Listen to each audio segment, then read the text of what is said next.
ఇందాక పెద్దలు చెప్పారు దావోస్ పర్యటన. చంద్రబాబు నాయుడు సంగతి ఈ రాష్ట్ర ప్రజలకందరికీ తెలిసినా మళ్ళీ ఆయన చెప్పినటువంటి ఎలక్షన్ ప్రచారంలో ఆయన చెప్పినటువంటి అబద్ధాలు, ఏదోలే వయసు వచ్చింది ఇంకెంతకాలం అబద్ధం చెప్తాడు, పోనీ ఇప్పుడన్నా చెప్పినట్టు చేస్తాడేమో అనేటువంటి ఉద్దేశంతో మళ్ళీ ఒక అవకాశం ఇస్తే అవి పుట్టుకతో వచ్చిన బుద్ధులు ఎట్లా పోతాయి? పోవు మధ్యన. ఎంత అనుభవం వచ్చినా ఎన్ని చేసినా నేను అబద్ధాలతోనే మళ్ళీ మోసం చేస్తానని మళ్ళీ ఒకసారి నిరూపించినాడు. ఎలక్షన్లు అయిపోయిన వాళ్ళ నుంచి ఆయన చెప్పినటువంటి మాటలు కానీ చేసినటువంటి పనులు కానీ ఏ ఒక్కటి కూడా ఎల్లో మీడియాలో హైప్ చేసుకోవడం తప్ప అబద్ధాలన్నీ.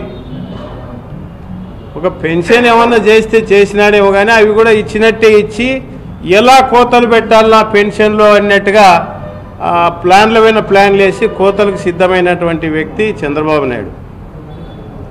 ఇవాళ వైఎస్ఆర్సీ పార్టీ నాయకులకు అందరికీ తెలుసు దావోస్ పోయిన ఉట్టి చేతులతో రావాల్సిందే అని సంగతి. ఎందుకంటే ఏ రాష్ట్రాన్నైనా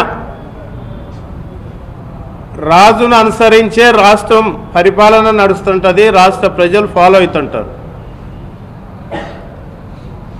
మన దౌర్భాగ్యం ఏంటంటే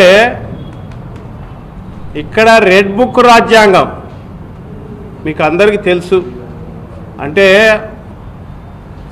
లోకేష్ తన పాదయాత్రలో రెడ్ బుక్ అనేది ఒకటి పెట్టి దాంట్లో పేర్లు రాస్తున్నామని చెప్పి ఎవరైతే వైఎస్ఆర్సీ పార్టీకి కీలకంగా పనిచేసినారో, రాజ్యాంగ పరంగా పరిపాలన పరంగా ఎవరైతే సక్రమంగా చేసినారో, అంటే వాళ్లకు తెలుగుదేశం పార్టీకి తొత్తులుగా ఉండకుండా పనిచేసినటువంటి వ్యక్తులు రకరకాల కేసులు పెట్టి ఐపీఎస్లను ఐఏఎస్లను ఎన్ని రకాలుగా మరి వాళ్ళు ఇబ్బందులకు గురి చేస్తున్నారో ఏం పారిశ్రామికవేత్తలకు తెలియదా? ఇక్కడ ఎన్ని రకాల కేసులు పెట్టి సతాయిస్తున్నారు. సీనియర్ ఆఫీసర్లను కాకుండా నాయకులను, కార్యకర్తలను, ఎమ్మెల్యేలను, మాజీ మంత్రులను రకరకాలుగా కేసులు పెట్టి సతాయించడమే కాకుండా కేవలం తనను తప్పు చేసి తనను జైల్లో పెట్టినారటువంటి ఏకైక కారణంతో వీళ్ళందరినీ కూడా ఇబ్బందుల పాలు గురి చేయాలి, వైఎస్ఆర్సీ పార్టీని లేకుండా చేయాలని కక్ష కట్టి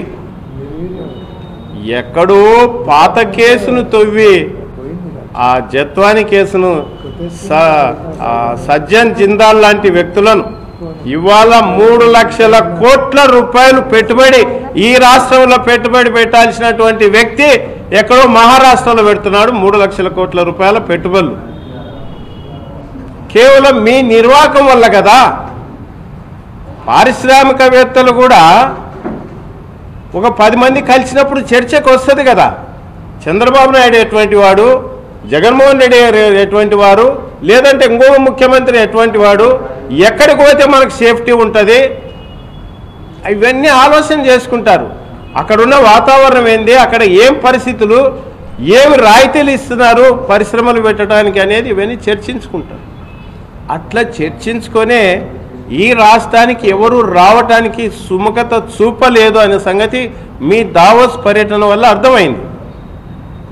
మీ అనుభవంతా మీకు దేంట్లో అనుభవం సంపాదించినారంటే అబద్ధాలు చెప్పడం వల్ల మిమ్మల్ని మించిన వాళ్ళు లేరు, జగమెరిగిన సత్యం అది.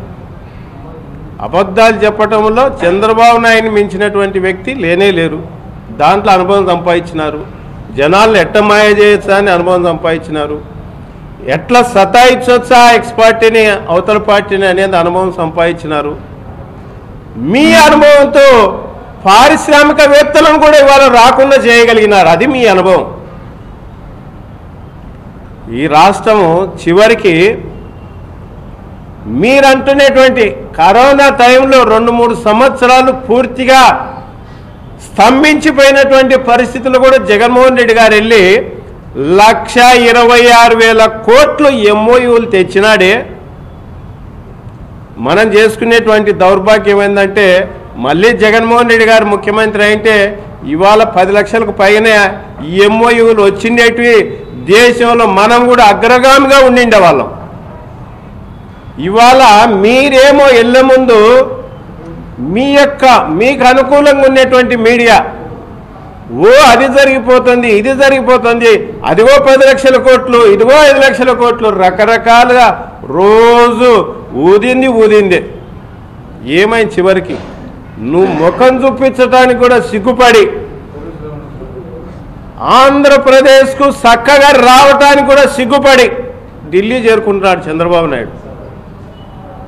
ఇవాళ అదే రేవంత్ రెడ్డి నీకు శిష్యుడే 1,78,000 కోట్లు ఎంఓఏ చేసుకొని బ్రహ్మాండంగా ఘనంగా చక్కగా హైదరాబాద్ దిగితే ఎయిర్పోర్ట్లో వాళ్ళ నాయకులందరూ కలిసి రిసీవ్ చేసుకునేటువంటి పరిస్థితి పక్క రాష్ట్రంలో ఉంది.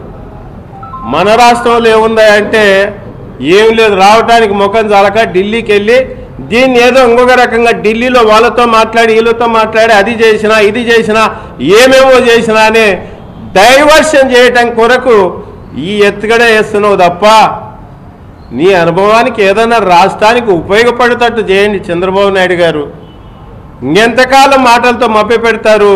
మీ గ్రాఫిక్స్తో ఇంకెంతకాలం చూపిస్తారు?